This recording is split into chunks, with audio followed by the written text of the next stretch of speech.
Maklumat sahih jenama dipercayai. Berita perdana edisi Jumaat 15 Januari. Saya Fatil Hidayat Ghazali. Dan saya Farhatul Aisyati Osman. Berikut paparan utama malam ini. PKP di seluruh Kelantan dan Sibu Sarawak bermula esok.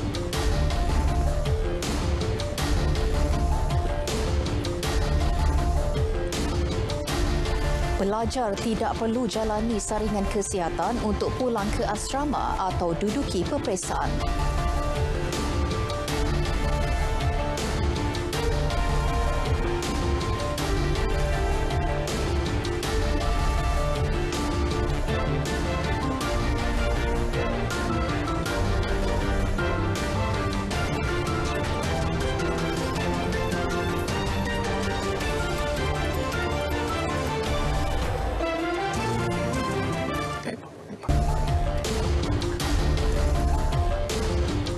Assalamualaikum, salam sejahtera.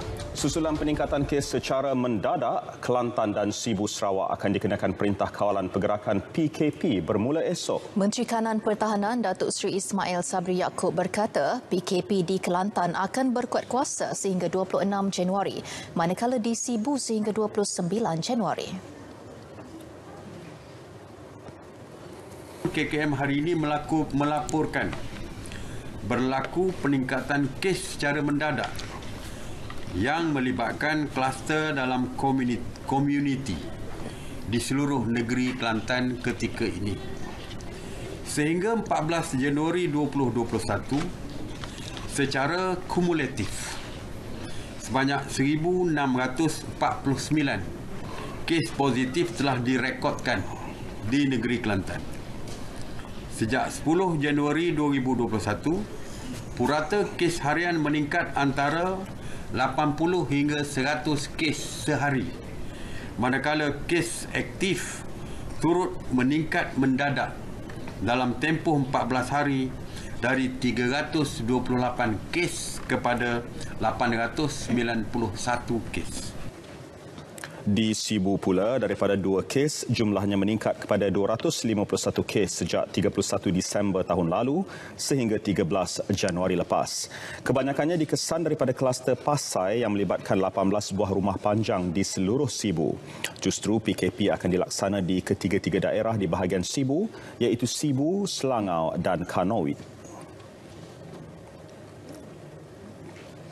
Dalam pada itu, Datuk Seri Ismail Sabri menegaskan tiada keperluan bagi pelajar Institut Pengajian Tinggi IPT dan sekolah yang ingin pulang semula ke kampus atau asrama untuk menjalani saringan kesihatan kecuali bagi yang bergejala. Juga di dalam mesyuarat, kita juga dimaklumkan ada cadangan daripada negeri-negeri, iaitu pelajar yang ingin pulang ke asrama ataupun menduduki peperiksaan perlu juga mengambil swab test dan bayaran ditanggung sendiri. Oleh itu, mesyuarat khas pada hari ini telah membuat ketetapan bahawa syarat yang dikenakan tidak boleh digunakan. Pelajar-pelajar yang ingin memasuki peperiksaan ataupun balik ke asrama ataupun memasuki kampus tidak diperlukan, tidak diwajibkan, tidak ditetapkan untuk membuat swab test kecuali mereka yang bergejala sahaja.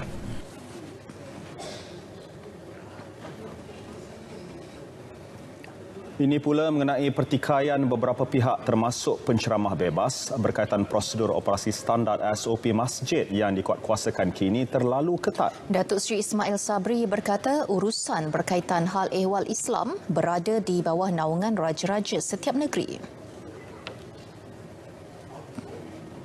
Itu bukan kuasa MKN yang menentukan. Ianya ditentukan oleh negeri. Kerana di dalam perlembagaan persekutuan, perkara yang berkaitan dengan hal ehwal agama adalah di bawah bidang kuasa negeri. Apabila saya sebutkan di bawah bidang kuasa negeri, ianya di bawah bidang kuasa ke bawah duli yang Maha Mulia Sultan-Sultan negeri. Bermakna kalau ada yang mempersoalkan SOP masjid yang ketat, bermakna mereka mempersoalkan perintah daripada Sultan di negeri-negeri yang berkaitan. Dalam penjelasan lain, Datuk Seri Ismail Sabri memaklumkan yang operasi kedai gunting rambut dan salon tetap tidak dibenarkan sepanjang tempoh PKP ini. Jelas Datuk Seri Ismail Sabri, kedua-dua perkhidmatan itu melibatkan sentuhan secara fizikal dan berisiko menyebabkan jangkitan COVID-19. Bagaimanapun, pertimbangan untuk membenarkan perkhidmatan itu beroperasi akan dibuat sekiranya trend kes COVID-19 mencatat penurunan. Penelitian menyeluruh mengenainya perlu terlebih dahulu dibuat Kementerian Kesihatan dan Majlis Keselamatan Negara. Kedai gunting rambut dulu apabila diumumkan seluruh negara kecoh kerana rakyat takut yang berkaitan dengan kedai gunting rambut ni. Kerana persentuhan tu wajib, mesti ada persentuhan apabila bergunting, ya, pegang kepala kita dan sebagainya. Dan akhirnya kerajaan bersetuju apabila keadaan semakin kes-kes positif semakin berkurangan, maka kita mula membuka. Peringkat awal diumumkan tu ramai yang takut, terutamanya apabila berlaku kluster. Bukan kluster, satu kes yang melibatkan warga Pakistan yang menjadi tukang gunting yang menyebabkan berlaku jangkitan COVID positif. Berbeza dengan kedai gunting rambut, kedai cermin mata dibenarkan beroperasi sepanjang PKP dengan SOP ketat berdasarkan kepentingannya kepada orang ramai. 12 kluster baharu COVID-19 dilaporkan hari ini melibatkan 6 negeri dan 2 wilayah. Ini menjadikan 635 kluster dilaporkan di negara ini setakat ini. Ketua Pengarah Kesihatan Tan Sri Dr. Nur Hisham Abdullah menjelaskan 351 kluster dilaporkan tamat, menjadikan jumlah kluster aktif dipantau sebanyak 284 kluster. 2 kluster baru dikesan di daerah Kelang, Selangor, dikenali sebagai kluster Jalan Teluk Gong dan kluster Lingkaran Lintang. Kedua-duanya merupakan kluster tempat kerja. Di Johor pula, 3 kluster dikesan iaitu kluster Pesiaran Selatan di Johor Bahru, kluster Jalan Keluang di Batu Pahat dan kluster Kampung Perani di Kota Tinggi.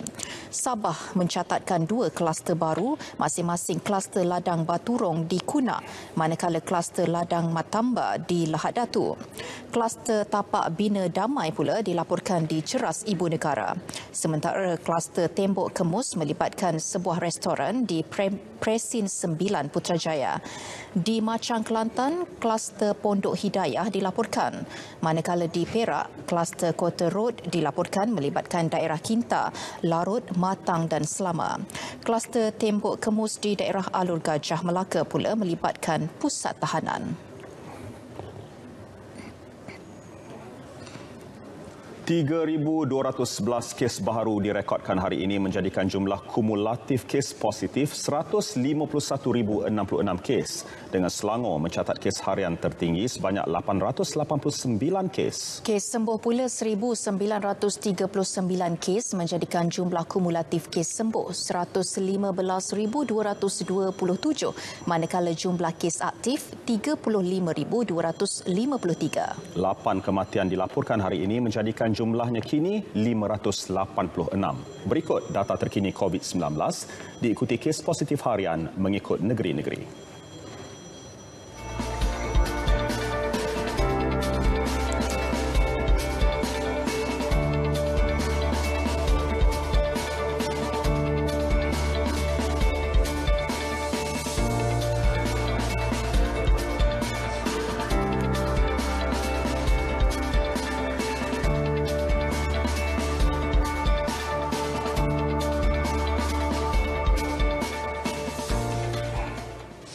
Keselamatan peringkat tertinggi dilaksanakan di Pusat Kuarantin dan Rawatan COVID-19 berisiko rendah PKRC MAEPS 2.0.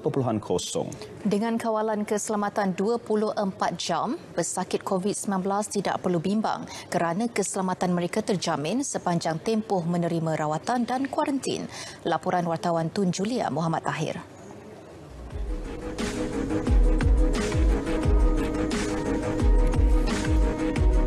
Sejak diaktifkan semula pada 6 Disember tahun lalu, tiada sebarang insiden yang mengancam keselamatan berlaku di PKRC MAEPS 2.0. Memandangkan kompleks ini menempatkan warga asing dalam kapasiti yang tinggi, aspek keselamatan dipertingkat oleh semua agensi terlibat. Jadi sini merupakan ruang operasi yang melibatkan 18 agensi antaranya KKM, ATM, PDRM, Jabatan Imigresen dan juga bomba dengan kekuatan anggota seramai 1,828 orang. Dan di sinilah mereka mengawal selia secara keseluruhan operasi PKRC MAEPS 2.0 yang bukan sahaja tertumpu kepada pesakit malah turut mementingkan kebajikan kaki tangan di sini. Dan kita mulakan operasi setiap hari dengan mesyuarat klinikal di sebelah sana oleh Kementerian Kesihatan. Kita membincangkan mengenai masalah ataupun segala aspek tentang penjagaan pesakit, dan kemudian diteruskan dengan mesyuarat operasi interagensi. Dan kemudian di sebelah petang juga kita ada mesyuarat bersama dengan pihak NADMA dan juga SUK selaku kita punya pengerusi bersama keseluruhan operasi PKRC MAEPS. Penguatkuasaan dilakukan bermula dari pintu masuk di bawah seliaan Jabatan Sukarelawan Malaysia, RELA. Kalau kata pesakit yang baru sampai, kita akan buat clearing. Mana ada senjata-senjata yang tajam, rokok-rokok, benda-benda yang boleh membahaya bagi ancaman kepada orang lain, kita akan ambil, kita akan rampas. Sistem rakaman kamera litar tertutup CCTV digunakan di setiap dewan kuarantin yang dipantau oleh Angkatan Tentera Malaysia. Pasukan Mencari dan Menyelamat Khas Malaysia SMART pula bertindak menerbangkan drone pada setiap malam sebagai pelengkap CCTV dalam memantau pergerakan serta keselamatan pesakit dan petugas. Bagi tujuan kesiapsiagaan, Unit Tindakan Rusuhan Awam PORU 14 Batalion 4 PGA mengadakan latihan anti-rusuhan setiap hari di sekitar kompleks sebagai persediaan menghadapi sebarang situasi kekecohan.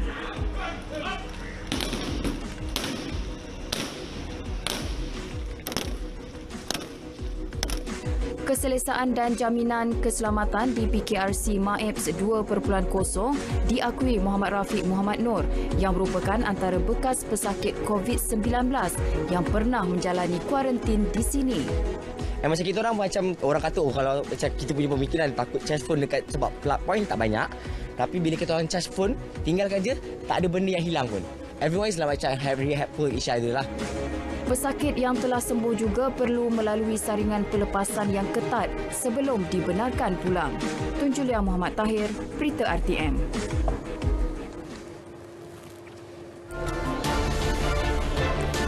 Kapal berusia ratusan tahun muncul selepas banjir di Lipis. Laporannya seketika nanti. Teruskan bersama Berita Perdana.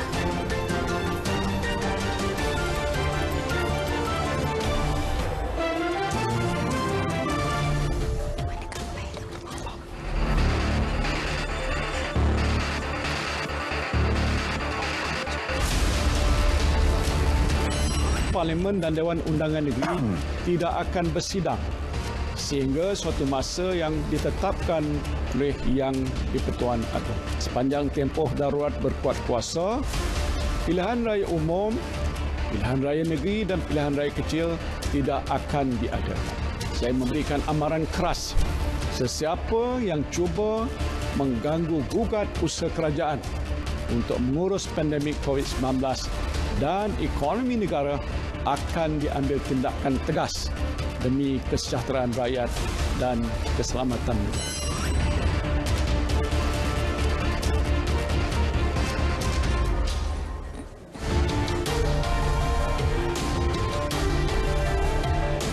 Terima kasih atas kesetiaan anda bersama Berita Perdana. Semua taman awam dan rekreasi di wilayah persekutuan dibenarkan beroperasi mulai hari ini. Bagaimanapun, menurut Menteri Wilayah Persekutuan Tan Sri Anwar Musa, hanya aktiviti riadah secara bersendirian dibenarkan setakat ini. Riadah secara bersendirian, jogging secara bersendirian adalah dibenarkan, berbasikal secara bersendirian misalnya dibenarkan. Jadi ke mana mereka nak pergi kalau taman-taman awam ditutup? Maka setelah menimbangkan semua perkara, kita telah membuat keputusan taman-taman awam Dewan Bandaraya Kuala Lumpur hendaklah dibuka tetapi dikawal selia. Apa maksud kawal selia? SOP mesti dipatuhi. Dia bukan soal buka atau tutup taman awam, kerana lazimnya bila taman awam dibuka akan ada kumpulan yang datang buat riadah, datang buat tai chi, dan datang yang berkelah, datang beramai-ramai, sedangkan aktiviti itu tidak dibenarkan. Tetapi tidak pula ianya menghalang aktiviti lain yang dibolehkan. Jadi kita bersetuju taman awam dibuka untuk digunakan oleh orang awam selagi mana ianya tidak bertentangan dengan SOP Kementerian Kesihatan Malaysia. Tan Sri Anwar menyatakannya menerusi Facebook Live. Beliau turut memaklumkan kedai cermin mata yang beroperasi di wilayah persekutuan dibenarkan beroperasi sebagai salah satu daripada perkhidmatan yang diperlukan sepanjang tempoh PKP. Pada masa sama, Kementerian Wilayah Persekutuan akan melancarkan program My5 sempena sambutan Hari Wilayah Persekutuan pada 1 Februari ini. Menterinya Tan Sri Anwar Musa menjelaskan program itu bertujuan meningkatkan penyampaian kemudahan bantuan kepada golongan miskin bandar dan asnaf. My5 merangkumi program My Food, My Bus, My Grocer, My Job dan My Medic. Selain itu, program My Beras juga diperkenal.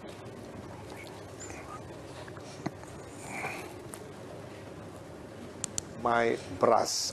Saya akan memberikan sumbangan beras percuma kepada lebih kurang 3,000 orang pada setiap minggu. 1,000 satu hari, 3 hari dalam seminggu akan ada kaunter dibuka di Yayasan Wilayah Persekutuan dan kupon-kupon akan diberikan kepada asnaf ataupun mereka yang layak dan mereka boleh menggunakan kupon-kupon itu untuk mendapatkan beras percuma. Beras-beras ini adalah sumbangan daripada termasuk sumbangan peribadi saya, sumbangan Yayasan Wilayah Persekutuan, sumbangan daripada kementerian dan juga sumbangan orang-orang awam yang kita akan membuka suatu program iaitu menyumbang beras kepada program My Beras dan sepanjang PKP program ini akan berjalan berselang sehari setiap minggu. Segmen yang 3 yang nak saya laporkan. Tan Sri Anwar memaklumkan perkara itu menerusi Facebook Live di Ibu Negara. Sekatan jalan raya SGR di sekitar Ibu Negara terus ditingkatkan pada hari ketiga PKP. Tinjauan oleh wartawan Fabian William mendapati orang ramai tiada masalah untuk patuh SOP ditetapkan. Sepanjang pemerhatian sekitar pukul 3 petang mendapati rata-rata pengguna jalan raya mematuhi setiap arahan petugas keselamatan. Tiada sebarang saman atau kompaun dikeluarkan ketika tinjauan dibuat kerana mereka mempunyai alasan yang munasabah untuk keluar rumah. Individu yang ditemui juga menyatakan mereka baru balik dari tempat kerja. Tinjauan kami di sekitar sekatan jalan raya sempena dengan pelaksanaan Perintah Kawalan Pergerakan 2.0 di Ibu Negara ini mendapati tidak banyak perubahan jumlah kenderaan berbanding hari biasa kerana PKP kali ini menyaksikan banyak sektor ekonomi yang dibenarkan operasi berbanding pelaksanaan PKP 1.0 dilaksanakan pada 18 Mac lalu. Pada masa sama, operasi pencegahan jenayah juga dilakukan bagi mengesan individu yang melakukan aktiviti tidak dibenarkan, termasuk penyeludupan barang terlarang. Pergerakan di kawasan PKP hanya dibenarkan dalam radius 10 km dengan 2 orang di dalam sebuah kereta kecuali mereka yang perlu mendapatkan perkhidmatan perubatan. Fabian William, Berita RTM.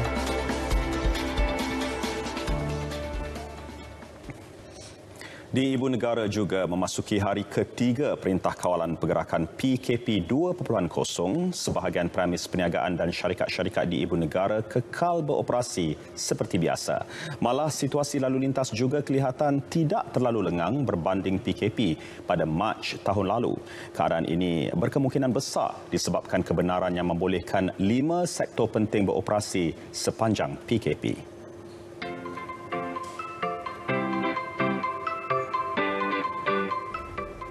Tinjauan kru RTM mendapati, meskipun orang ramai bebas bergerak, kebanyakan daripada mereka tetap mematuhi prosedur operasi standard SOP seperti penjarakan fizikal dan memakai pelitup separuh muka. Ini termasuk pelanggan di kedai makan. Okey, sekarang ni saya tengok kalau PKP kali kedua tu memang ramai yang patuh lah. Sebab bendanya masa yang PKP pertama tu dah menjadi rutin, so PKP 2 dia boleh follow ikut sahajalah yang PKP yang pertama punya. Saya rasa yang penjarakan yang terlalu dekat tu adalah. Yang tidak memakai face mask tu rasanya saya tak pernah jumpa lagi lah time sekarang. Kalau kita tengok dekat SOP yang pertama, memang dia ketat lah. So sekarang kalau yang kedua ni, kita nampak rakyat semua dah tahu dari segi keselamatan mengikut SOP yang kita ada. Tapi untuk kalau kita tengok dari segi sektor ekonomi tu lebih baik kita longgarkan sikit lah. Sebab kalau ada kedai makan, kalau kita bungkus pun tak guna juga. Lebih baik kita orang kata apa, kita rationalkan benda ni. Maknanya kalau ada kedai makan, untuk kita dah ikut SOP, untuk 2 orang boleh duduk ke. Bagi peniaga pula, mereka akui pelaksanaan PKP ini merencatkan pendapatan perniagaan, namun akur demi mengurangkan risiko penularan COVID-19. Sekarang ni tak makan sini kan. Kalau yang dulu ada customer makan semua kan. Sekarang tak apa ya. Pekerja pun dah ramai yang BDR kan daripada sekarang dekat ni. Kita kan kawasan office kan. Walaupun perniagaan kurang, tapi untuk mengelakkan COVID berpanjangan, eloklah je untuk PKP ni dilaksanakan. PKP kali ini menyaksikan lebih banyak sektor ekonomi dibenarkan beroperasi berbanding ketika PKP pertama kali dilaksanakan pada 18 Mac tahun lalu. Meskipun kerajaan telah memberi sedikit kelonggaran kepada setengah sektor untuk terus beroperasi, ia bukanlah isyarat kepada orang ramai untuk ingkar SOP. Malah kes positif yang dilaporkan setiap hari juga mencecah sehingga 4 angka. Adakah anda mahu negara kita terus mencantat angka positif yang tinggi? Sama-samalah kita, bersama-sama kerajaan berganding bahu memerangi COVID-19. Kita pasti menang. Ketika PKP yang bermula sejak 13 Januari lalu di 6 negeri, termasuk wilayah persekutuan, aktiviti penjaja kecil masih dibenarkan beroperasi seperti biasa. Namun, tempoh masa dihadkan iaitu bermula 6 pagi hingga 8 malam. Operasi perniagaan juga hanya terhad untuk pembelian pandu lalu, bawa pulang serta penghantaran sahaja. Syamira Sufri, Berita RTM.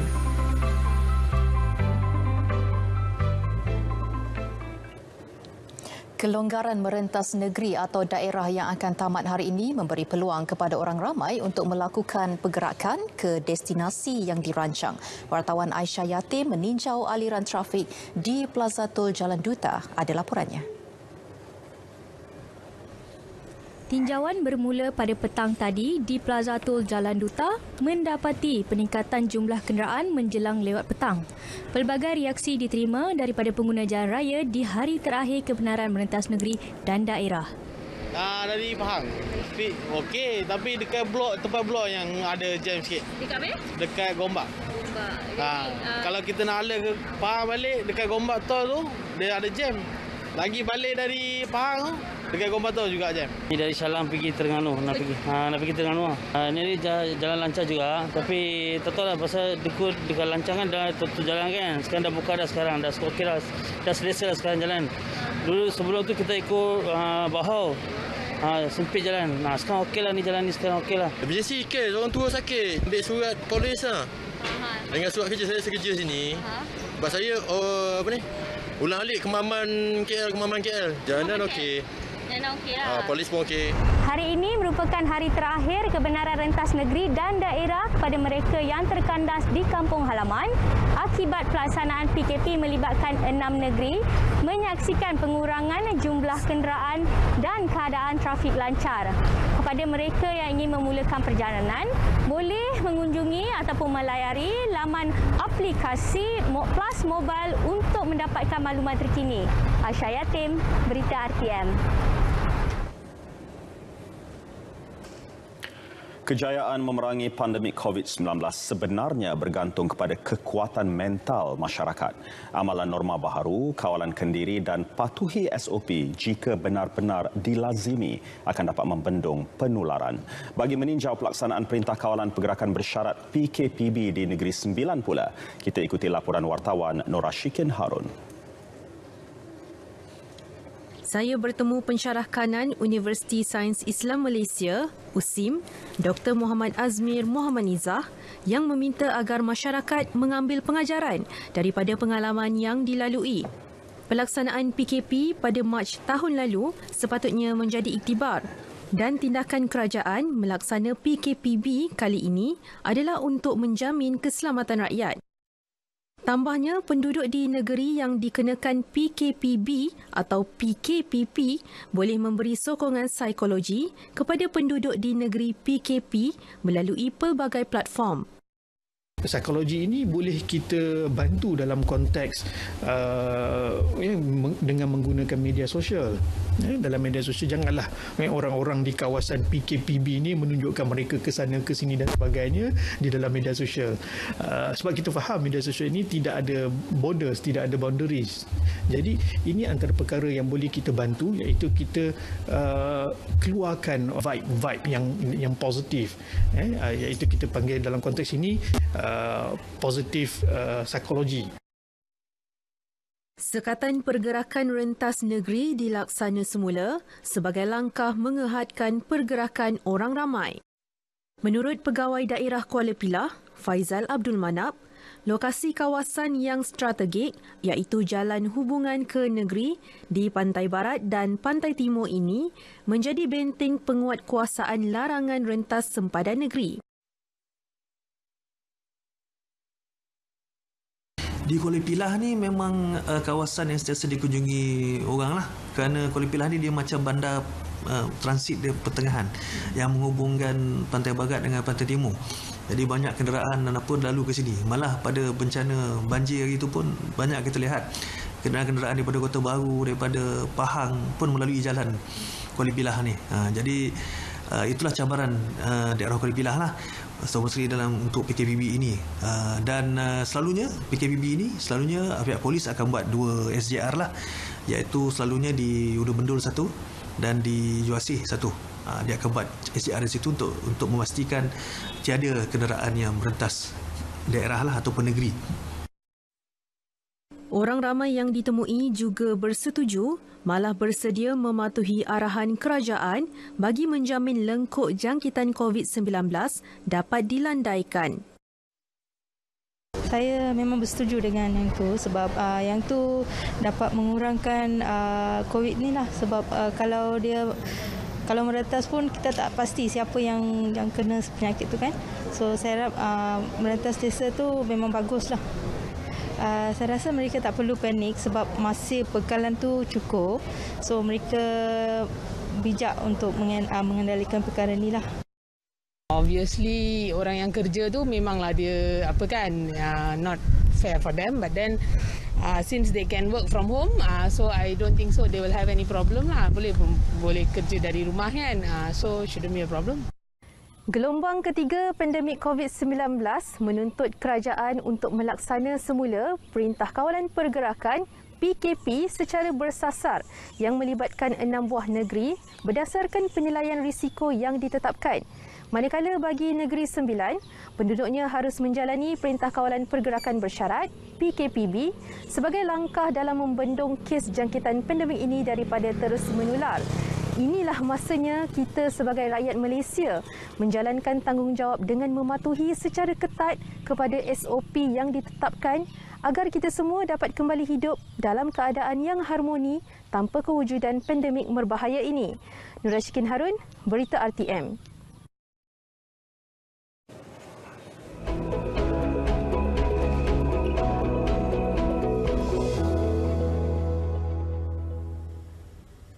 Assalamualaikum dan salam sejahtera. Kita mulakan laporan pada malam ini dengan melihat keadaan cuaca semasa.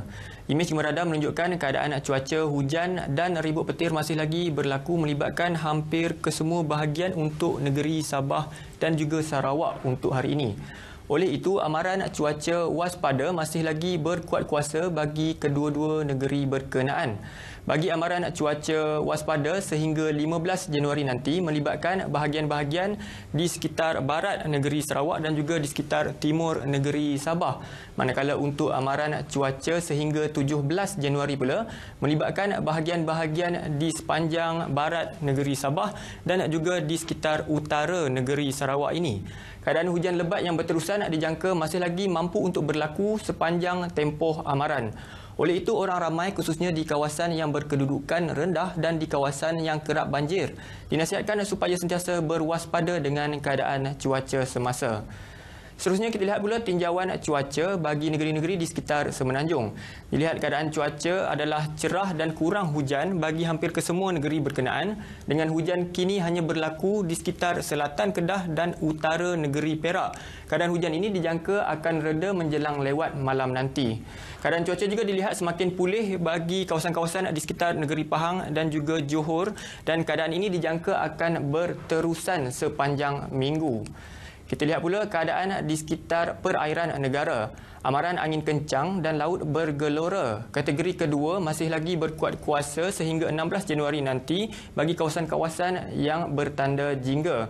Dan keadaan ini adalah berbahaya untuk sebarang aktiviti perkapalan, perikanan, bot-bot kecil serta aktiviti sukan dan rekreasi laut yang lain dengan kelajuan angin yang boleh mencapai 50 km sejam dan ketinggian ombak yang boleh mencecah 4 meter. Sekian dahulu info cuaca buat kali ini. Sebelum berpisah, kita lihat tinjauan cuaca bagi bandar-bandar utama di seluruh negara. Assalamualaikum dan salam sejahtera.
Bagi membantu meringankan beban yang ditanggung penduduk terjejas banjir, pelbagai pihak tampil menghulurkan sumbangan.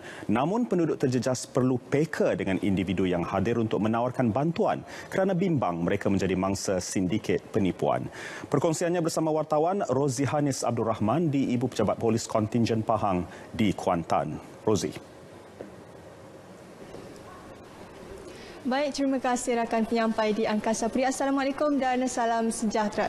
Setiap kali bencana atau peristiwa yang tidak diingini berlaku, pasti akan ada individu atau pihak-pihak tertentu yang akan tampil untuk menghulurkan sumbangan. Dan begitu jugalah dengan keadaan sekarang ini, bila berlaku banjir, ramai yang akan tampil untuk membantu. Namun, tanpa diduga ada pihak-pihak yang tidak bertanggungjawab memperdaya penduduk terjejas ini. Dan untuk perkongsiannya, saya kini bersama dengan Ketua Polis Pahang iaitu Datuk Seri Abdul Jalil Hassan. Assalamualaikum. Waalaikumsalam warahmatullahi wabarakatuh. Terima kasih RTM. Dan mungkin boleh Datuk Seri kongsikan bagaimana dengan penugasan anggota bagi tempoh banjir kali ini dan juga ditambah pula dengan pelaksanaan PKPB. Alhamdulillah, keanggotaan seramai 5,247 orang di seluruh Pahang.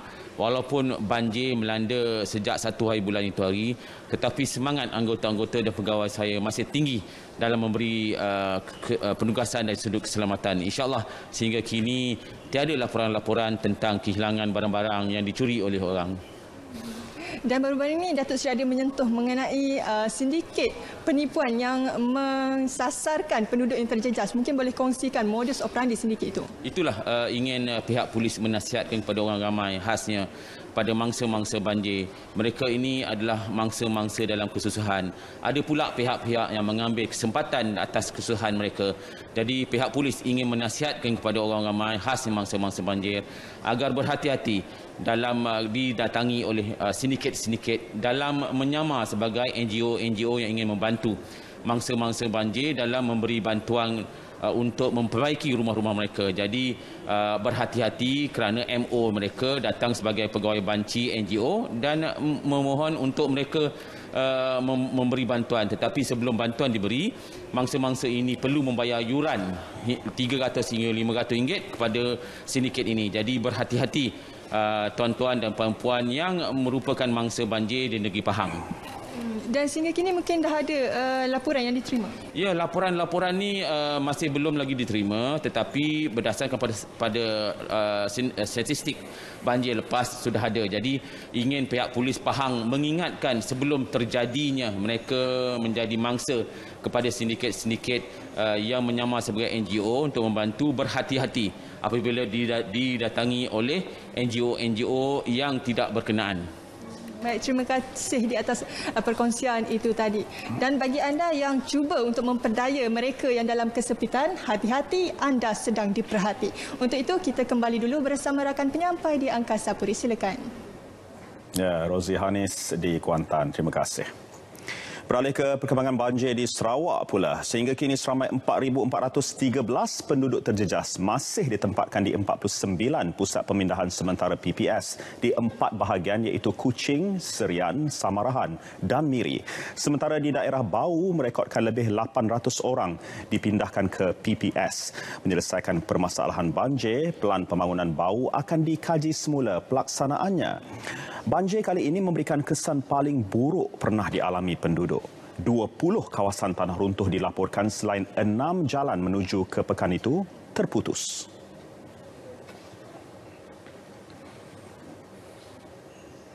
Bermesyuarat dalam masa terdekat senaraikan projek yang amat perlu untuk rancangan Malaysia ke-12. Itu penting ya. Kalau tidak, datang lagi banjir, kita akan mengalami keadaan yang sama. Semasa ditemui di Bau, beliau turut merakamkan penghargaan kepada semua agensi yang bertungkus lumus menyelaras bantuan kepada penduduk terjejas banjir.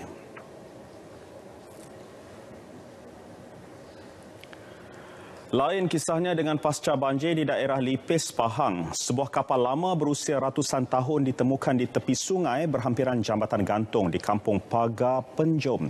Pada badan kapal tersebut tertera satu objek logam yang bertulis Vivia and Sons Cheating. Wikipedia mencatatkan syarikat itu mula beroperasi pada tahun 1803. Ketua Polis Daerah Lipis Superintendent Azli Muhammad Noor berkata, kapal itu ditemukan terdampar di tepi sungai oleh seorang wanita pada pukul 5 petang semalam. Wanita berkenaan kemudiannya memaklumkan kepada Balai Polis Penjom. Siasatan mendapati beberapa komponen pada kapal berkenaan telah tiada dan penduduk setempat telah memberitahu sekumpulan penduduk kampung telah mengambilnya. Kes disiasat mengikut Seksyen 47 penemuan objek di bawah Akta Warisan Kebangsaan 2005. Jika sabit kesalahan boleh didenda tidak lebih RM5,000 atau penjara tidak lebih 5 tahun. Polis telah memaklumkan kepada Jabatan Warisan untuk tindakan lanjut. Ketika ini kapal tersebut dalam jagaan pihak polis sebelum diambil alih Jabatan Warisan.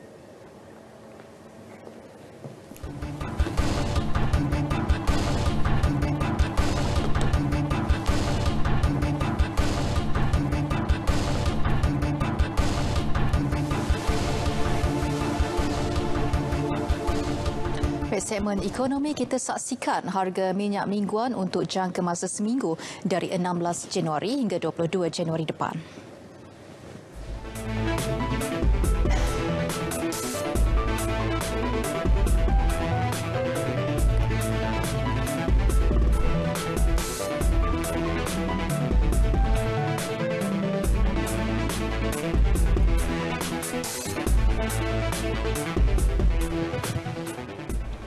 Prestasi bursa saham dan ringgit dijangka akan terus mencatat pertumbuhan positif tahun ini. Ia disokong langkah kerajaan mengisytiharkan darurat yang dilihat berjaya menstabilkan ketegangan politik negara. Profesor Ekonomi Universiti Kuala Lumpur UniKL, Profesor Dr. Aimi Zulhazmi Abdul Rashid menjelaskan tindakan berkenaan dilihat tepat dan membantu menarik minat para pelabur asing.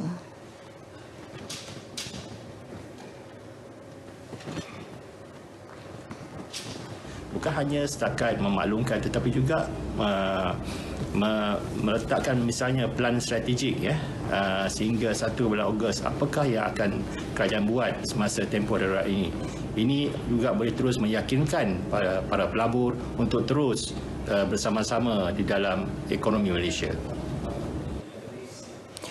Justru maklumat tepat mengenai darurat yang dilaksanakan dalam negara perlu diperjelaskan secara berterusan untuk memberi jaminan kepada para pelabur.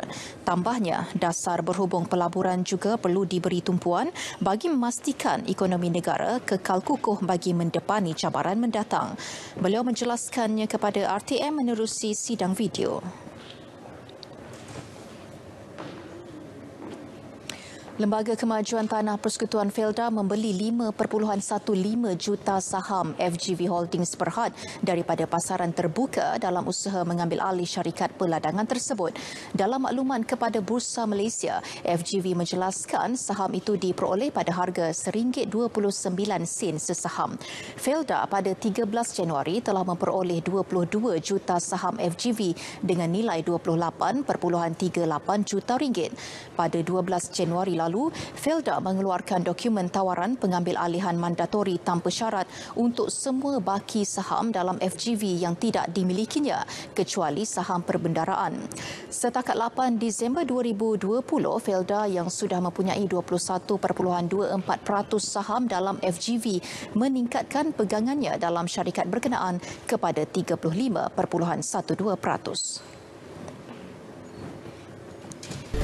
Apakah nasib Liga Malaysia untuk saingan 2021 ini? Bersama rakan penyampai kita Fazli Ibrahim, tolong jawab. Fazli.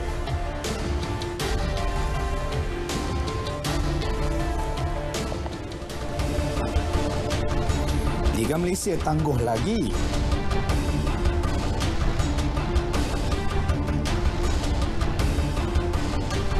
Kelantan FC tagih kepakaran Marco Rajini.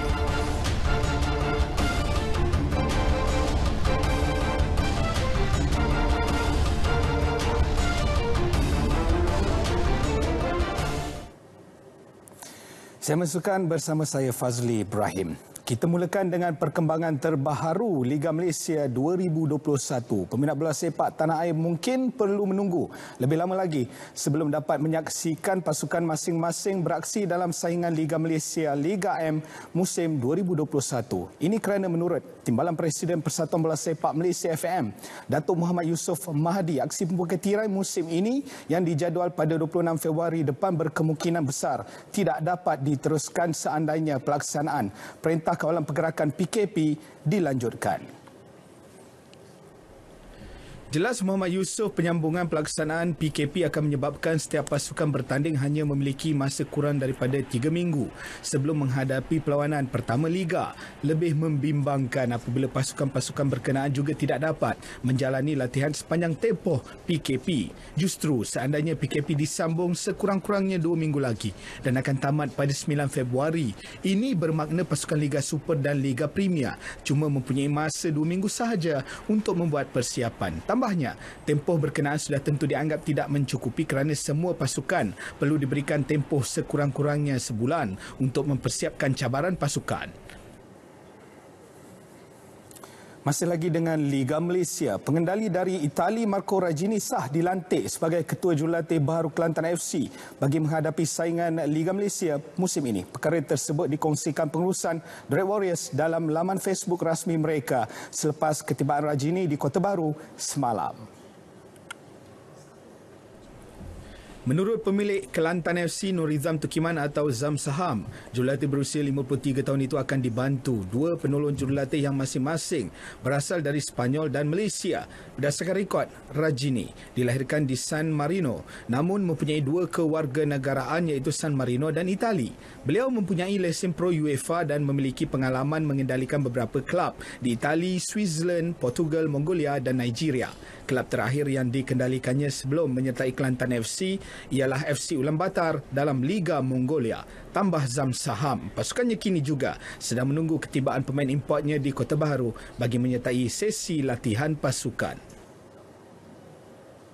Impian bola sepak Eropah di Kelantan. Sama-sama kita doakan semoga ada kejayaan. Okey, kita teruskan dengan sukan rugby. Presiden Kesatuan Rugby Malaysia KRM Datuk Syarul Zaman Yahya menyifatkan cabaran besar yang dihadapi oleh mereka ketika ini adalah kehilangan suntikan kewangan daripada dua penaja utama dalam kempen musim 2021. Menurut Syarul Zaman, ketiadaan kedua-dua penaja berkenaan telah menyebabkan KRM hilang punca dan memerlukan dana yang secukupnya bagi menghantar skuad rugby 15 pasukan negara menyertai kejohanan Liga Premier Rugby Asia musim ini. Tambah Syarul Zaman, pihak Rugby Asia telah bersetuju untuk mengadakan kejohanan tersebut pada bulan Mei hingga Jun depan. Namun ia masih bergantung kepada situasi semasa pandemik COVID-19.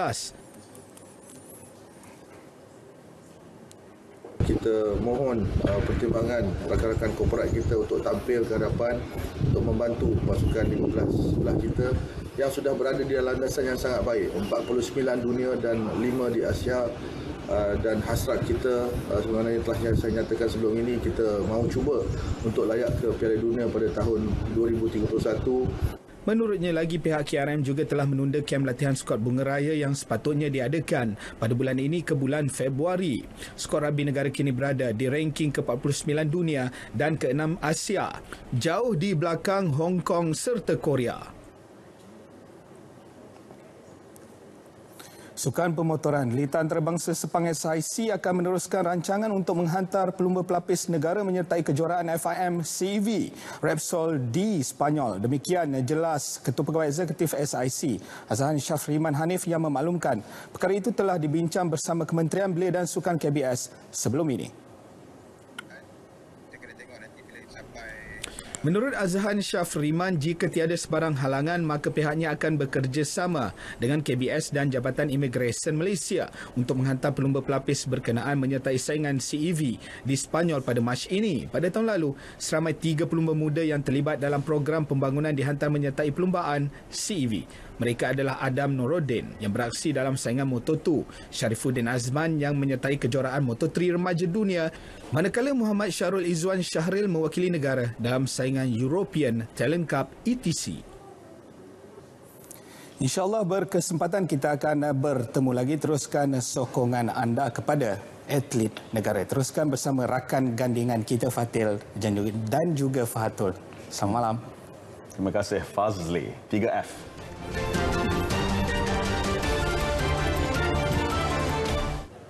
Tahukah anda anak gajah akan bergantung kepada ibunya selama 3 tahun?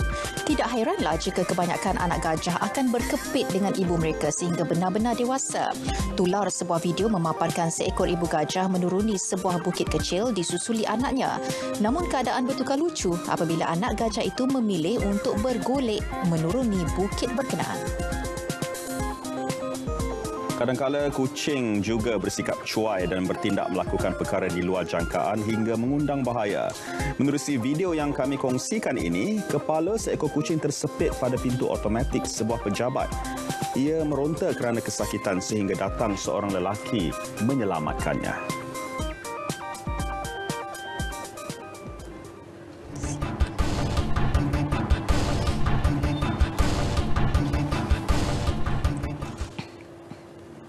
Sudah berkelana ke banyak negara dan berpengalaman hampir 22 tahun dalam bidang fashion dan peragaan, Amber Chia boleh dianggap sebagai ikon dalam industri itu. Amber yakin bakat anak-anak muda Malaysia dalam bidang fashion dan peragaan mampu terserlah jika diberi ruang serta sokongan semua pihak.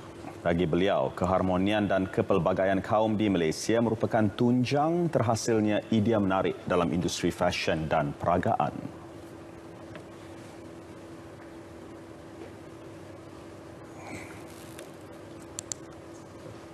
Dekat Malaysia, kita multi-racial country, multi-culture. Kita punya fashion memang lain sama dengan dekat Malaysia. Kita ada banyak designer yang sangat-sangat talented. One Malaysia, when put on together, kadang-kadang you will see a Cheongsam using songket material sama dengan sari punya fabric. Jadi, this is the beautiful part of Malaysia, culture, multi-racial, and I think when you come to Malaysia, I think you will amazed by the Malaysia fashion. Baru-baru ini Amber menerima anugerah Ikon Pragawati 2020 pada Majlis Malaysia Fashion, Modelling and Pageant Awards 2020. Untuk berjaya, beliau menasihatkan bakat-bakat muda dalam bidang fashion dan peragaan supaya terus menimba ilmu agar karya mereka seiring dengan peredaran zaman. Sampai hari ini, saya rasa yang sangat penting juga, you have to give them the right directions. Sebab menjadi seorang model bukan tinggi, cantik saja. You ada banyak knowledge you nak belajar. Bukan catwalk posing saja sekarang, juga social media is part of the main thing juga. Cerita Amber Chia itu menutup berita perdana untuk edisi Jumaat 15 Januari. Terus berwaspada kerana COVID-19 kini berada dalam komuniti kita. Sentiasa patuhi SOP dan amalkan norma baharu. Pastikan imbas My Sejahtera di setiap premis yang anda kunjungi. Assalamualaikum. Salam sejahtera.